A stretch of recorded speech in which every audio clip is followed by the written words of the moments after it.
Hello everyone. हम लोग जो है वो डॉन की वोकेबलरी जो है वो 1 जनवरी से मैंने वो शुरू की हुई है ये सीरीज़।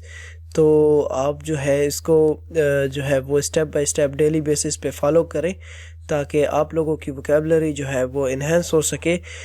और डियर फ्रेंड्स, मैं आप लोगों को ये बताता चलूँ कि ये जो वोकेबलरी है वो मैं डेली डॉन न्यूज़पेपर से ले रहा हूँ और उसकी जो है जो मुझे इम्पोर्टेंट वोकेबलरी लग रही है मैं उसे कवर कर रहा हूँ। तो उस हिसाब से जो है आप जो है इस वोकेबलरी को जो है वो याद करने की कोशिश करें। सबसे पहले हमारे पास वर्ड है डिसइंफो बेसिकली ये एक शॉर्ट यानी कि टर्म है, शॉर्ट यानी कि फॉर्म है डिसइंफॉर्मेशन की। और डिसइंफॉर्मेशन कहते हैं गलत बातें फैलाना। आप कोई भी गलत बातें फैलाना, ठीक है, इसको कहते हैं गलत बातें फैलाना। और फॉर एग्जांपल एक चीज़ के बारे में फैक्ट कुछ और है और लोग और जो है वो कुछ और बता रहे हैं और उसके बारे में जो चीज़ परसीव की जा रही है वो कुछ और है। हमारे पास अगला है extensively, in a way that covers और अफेक्ट अ लार्ज एरिया, यानी कि बड़े पैमाने पर।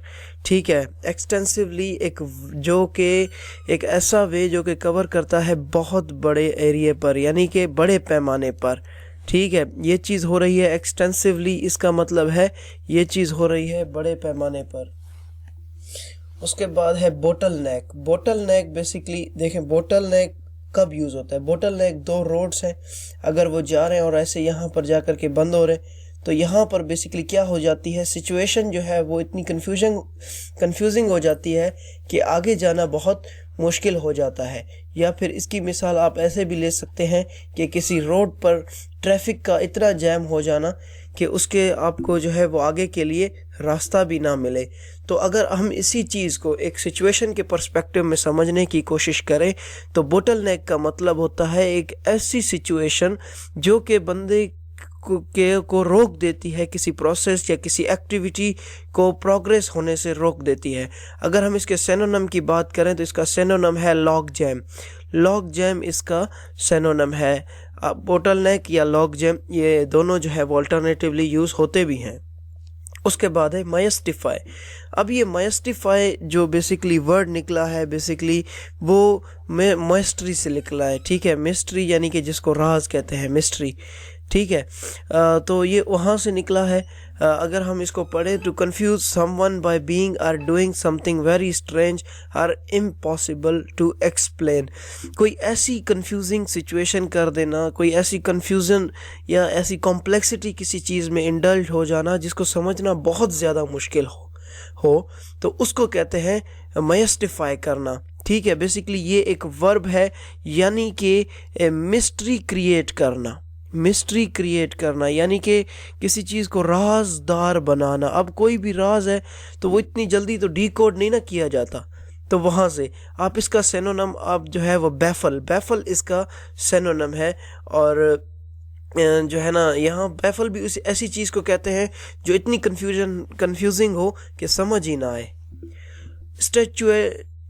स्टैच्यूटरी कहते हैं फिक्स्ड बाय लॉ, यानी कि कोई भी ऐसी चीज़ जो राइट आपको स्टेट ने दिया हुआ है या लॉ की तरफ से आपको कोई चीज़ मिला हुआ है, यानी कि इसको आप यही कह सकते हैं कानूनी। ठीक है, फिक्स्ड बाय लॉ। ठीक है, तो यहाँ पर इसका उर्दू मीनिंग है कानूनी। डेलीगेट बेसिकली डेलीगेटेड राइट्स, जिस तरह आपने सुना होगा इस आर्टिकल में भी डॉन के में ये यूज़ हुआ है डेलीगेटेड राइट्स। ठीक है, अब ये डेलीगेटेड राइट्स होते हैं वो राइट्स जो एक बंदा दूसरे को हैंड ओवर करता है, transfer authority from one person to another to empower one to perform a task in behalf of an other. ठीक है, मतलब डेलीगेट्स मतलब राइट्स ट्रांसफ़र करना किसी चीज़ के। उसके बाद है डिसोल्यूशन कहते हैं the act of officially ending a marriage, यानी कि डिसोल्यूशन यानी कि लीगली तौर पे किसी शादी को ख़त्म कर देना, उसको जो है बेसिकली डिसोल्यूशन कहते हैं। ये सिर्फ शादी के सेंस में नहीं, आप किसी बिजनेस एग्रीमेंट का ख़त्म हो जाना या किसी पार्लियामेंट का ख़त्म हो जाना तो उसको भी आप डिसोल्यूशन कह सकते हैं। ठीक है, बेसिकली इसका मतलब होता है ख़त्म हो जाना, ख़त्म होना ठीक है, तो इसका उर्दू माना ये है। परपिट्रेटर्स, अब परपिट्रेटर क्या होता है? कोई भी क्राइम करने वाला या कोई वायलेंट या क्रिमिनल एक्टिविटी करने वाले को परपिट्रेटर कहते हैं। आप इसका अगर ले लें तो हम इसको जो है अगर उर्दू मीनिंग देखें तो इसका माना है मुजरिम, ठीक है, और अगर इसका सिनोनिम देखें तो वो क्रिमिनल है, ठीक है। ये जिस तरह क्राइम करने वाला उसको क्रिमिनल भी कहते हैं। तो ये जो है, उसके बाद हमारे पास नेक्स्ट वर्ड आता है प्रीडोमिनेंटली। अब प्रीडोमिनेंटली का मतलब होता है मेनली या फॉर द मोस्ट पार्ट। मतलब अगर आप इसको उर्दू में मीनिंग लें तो इसका माना निकलता है ज़्यादातर, ठीक है, इसका मतलब है ज़्यादातर। प्रीडोमिनेंटली जो है ना, फॉर एग्जांपल किसी को कोई लोग पाए जाते हैं, प्रीडोमिनेंटली जो वोट है वो हिंदूज़ का है, या प्रीडोमिनेंटली सोच जो है वो यही पाई जाती है। इसका जो सिनोनिम वो मैनली यहाँ पे यूज़ हुआ है, ठीक है, for the most of the part, यानी कि ज़्यादातर किसी चीज़ का हिस्सा भी ये जो है इसका माना है। रिलेंटलेस, रिलेंटलेस एफर्ट्स, रिलेंटलेस होता है basically refusing to give up. आप गिव अप करने को अग्री नहीं हो, ठीक है, नो गिव अप, ठीक है, बेसिकली आप गिव अप नहीं करना चाहते हैं, तो आपने जो है बहुत ज़्यादा एफर्ट करनी है, तो उसको कहते हैं relentless efforts, refusing to give up, ठीक है। उसके बाद है एजुकेटिव, एजुकेटिव स्टेप, एजुकेटिव मैयर। एजुकेटिव होता है दैट टीचेस समथिंग, ठीक है, यानी कि फॉर एग्जांपल कोई ऐसा एक्ट या कोई ऐसा स्टेप आ जाना जो आपको यानी कि समझाए, और उसको एजुकेटिव कहते हैं। रिप्रेसिव, रिप्रेसिव कहते हैं स्पेशली ऑफ अ सोशल और पॉलिटिकल सिस्टम इनहेबिटिंग और रिस्ट्रेनिंग पर्सनल फ्रीडम। रिप्रेसिव कहते हैं कि पर्सनल फ्रीडम को रिस्ट्रिक्ट कर देना, ठीक है, किसी को यानी कि काबिज कर देना, या आप इसको कह सकते हैं नज़रबंद कर देना, उसको जो है ना बेसिकली कहते हैं रिप्रेसिव। सबड्यू, सबड्यू कहते हैं किसी चीज़ को मफलूज कर देना या किसी को जो है ना अपने मातहत बना देना, ठीक है, मातहत बना देने को सबड्यूड कहते हैं, मातहत बना देना या सब मातहत करना। किसी को जो है ना आप अपने अंडर सबऑर्डिनेट बना देते हो by control, by using a force use करके। एम्प्लॉय, एम्प्लॉय कहते हैं, एक तो मतलब ये होता है एम्प्लॉय माना नौकरी देना, जैसे एम्प्लॉयर होता है, और दूसरा होता है मेक यूज़ ऑफ, किसी को इस्तेमाल में लाना, ठीक है, इसका उर्दू माना है इस्तेमाल में लाना, ठीक है, तो ये बेसिकली एम्प्लॉय है। ग्रिम, ग्रिम बेसिकली जो वर्ड है वो बेसिकली यूज़ होता है सिचुएशंस वगैरह के लिए। ग्रिम का मतलब है अनप्लेजेंट और या डिप्रेसिंग। ग्रिम कहते हैं अनप्लेजेंट या डिप्रेसिंग को।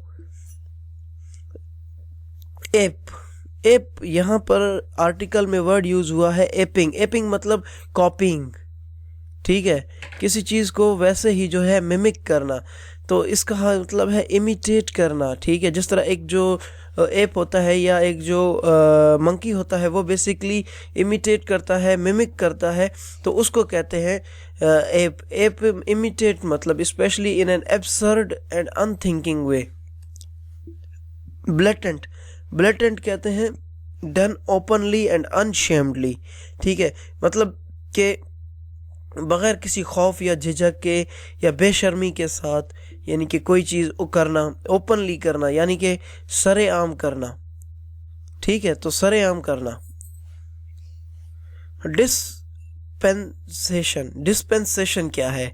डिस्पेंसेशन कहते हैं एक पॉलिटिकल, रिलीजियस और सोशल सिस्टम जो कि एक पर्टिकुलर टाइम में फैला था। फॉर एग्ज़ाम्पल अगर हम इसकी मिसाल दें तो हमारे पास इर्तगल का ड्रामा है।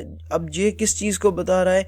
ये डिस्पेंसेशन ऑफ सल्तनत उस्मानिया को बता रहा है। मतलब एक ऐसा मुसलमानों का दौर आया था जिसमें मुसलमान जो है वो इस तरह से जो है वो फतूहात करते जा रहे थे।